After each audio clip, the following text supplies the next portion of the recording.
ہوں ایک مسئلہ بچ کھڑا ہے وہ سمجھنا بڑا ضروری ہے. آخدن جی شہید زندہ ہوندن بات سن دیں. پہلی تمہید کہ شہید زندہ ہوتی ہے.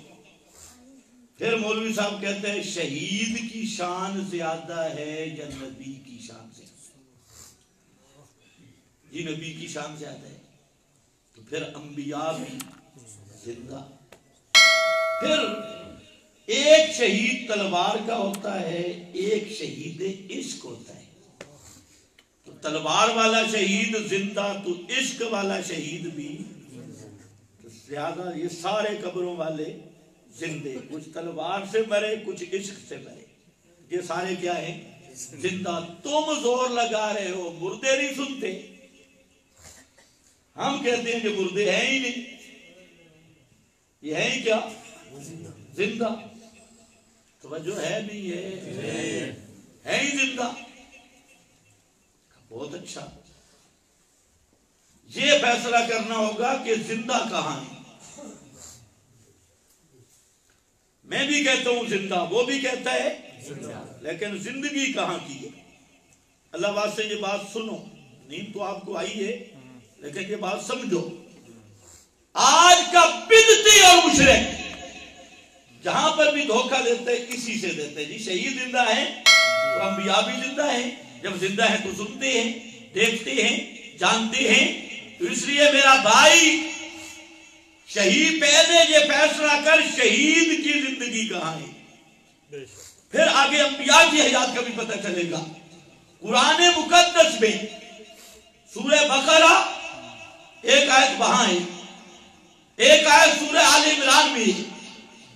اب ذرا سمجھنا, سورہ بقرہ میں ذکر کیا لا تقولوا لمن يقتل في سبيل الله اموات بل احياء ولكن لا تشعرون, کہ جو لوگ اللہ کی راہ میں مارے گئے انہیں مردہ نہ کہو. جو اللہ کی راہ میں مارے گئے, جو اللہ کی راہ میں مارے گئے, کوئی ترجمہ اٹھا کے دیکھ لینا. جو اللہ کی راہ میں مارے گئے انہیں مردہ. تو مارے گئے تو خود قرآن کہہ رہا ہے جو اللہ کی راہ میں مارے گئے قتل ہوئے انہیں مردہ نہ کہو بل احیاء, بلکہ وہ زندہ ہیں. مولوی نے جہاں بریک لگائی, مولوی کے آگے ہاتھ جوڑ کے کہا کرو مولوی صاحب آیت پوری سنا, ادھوری نہیں. وپار دی گل ہے کہ نہیں, آیت پوری سنا.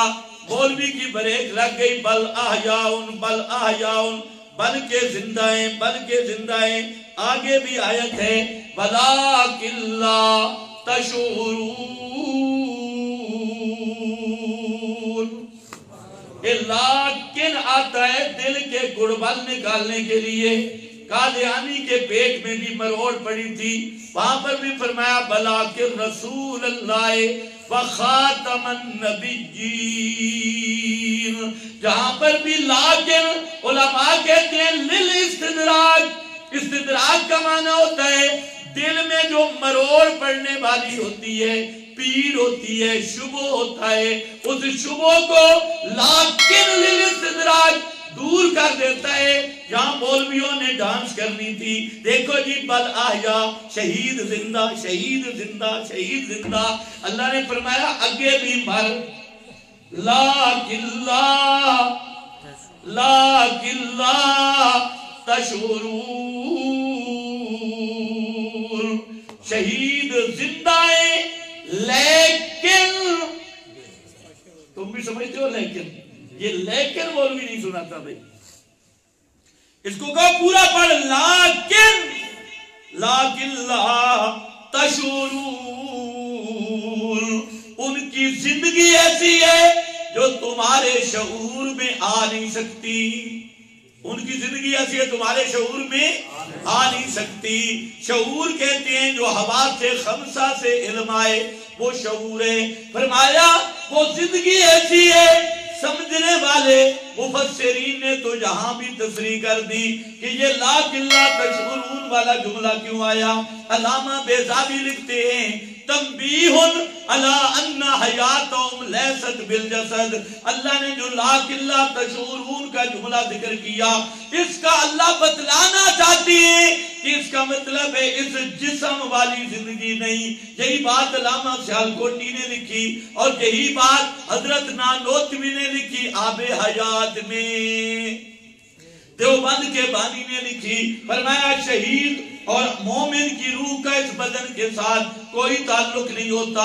عجب باربعین میں حضرت نانوتوی لکھتے ہیں قرآن نے شہید کو زندہ کہا لیکن جسم شہید کا مردہ ہے. لفظ کیا لکھا؟ مردہ ہے.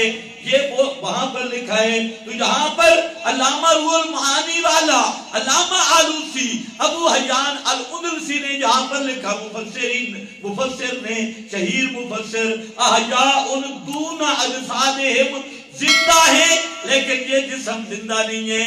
اور بیضاوی سیالکوٹی خفاجی سب کے سب لکھ گئے لیکن قرآن نے خود بھی آگے بیان کر دیا لیکن لا تشعرون. اب آیا سورہ آل عمران.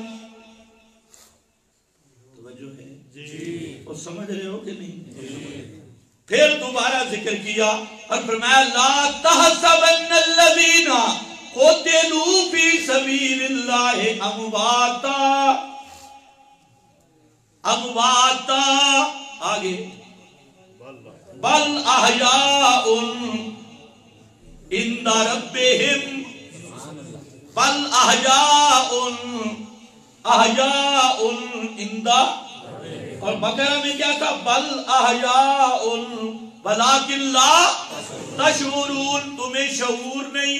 اب آل عمران آ گئی عند ربہم یرزقون. کدھر زندہ ہیں؟ عند ربہم. سارے بولو کہاں زندہ ہیں؟ کیا بھائی سارے کیا کہاں زندہ ہیں؟ عند ربہم یا عندکم تمہارے پاس زندہ ہیں یا عند رب زندہ ہیں اللہ کے ہاں زندہ ہیں. اب یا اللہ سمجھ نہیں آئی. زندہ بھی اللہ کے ہاں روزی بھی اللہ کے ہاں دیے جاتے ہیں. اللہ کے ہاں کا کیا مطلب ہے؟ عند رب کا معنی کیا ہے؟ اب ذرا سورہ یاسین اللہ نے وہاں شہید کا واقعہ بیان کیا. وہ جو بندہ آیا تھا مسئلہ توحید کی حمایت میں دھاڑ کرنے والا حمایت کرنے والا اس آدمی نے جب مسئلہ توحید بیان کیا لوگوں نے اسے قتل کیا. اس کا جسم لوگوں کے پاؤں کے نیچے روندا جا رہا تھا. اللہ نے فرمایا قیل ادخل الجنہ قیل ادخل الجنہ. حضرت عبداللہ ابن عباس ابن مسعود دونوں میرے نبی کے شاگرد کہتے ہیں انہوں نے اس کو پاؤں کے نیچے روندنا شروع کیا. خرجت امعاؤہ من دبرہ اس کی آنتیں بھی نکل گئی پیٹ سے لیکن اللہ نے فرمایا قیل ادخل الجنہ. اس کی روح کو حکم دیا داخل ہو جا کدھر؟ اب آؤ لیکن لا تشعرون تمہیں شعور نہیں. پھر فرمایا عند ربہم یرزقون اپنے رب کے ہاں زندہ بھی ہیں اور رزق بھی دیے جاتے ہیں. پھر عند رب کا کیا معنی؟ قرآن خود کہتا ہے قیل ادخل الجنہ. عند رب کا کیا معنی؟ شہید کی زندگی کہاں کی ہے؟ کہاں کی ہے؟ جنت کی زندگی.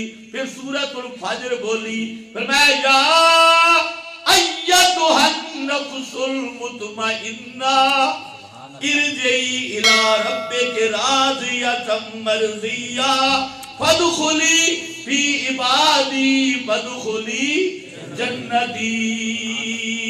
یہاں پر بھی فرمایا شہید کی زندگی کہاں کی ہے؟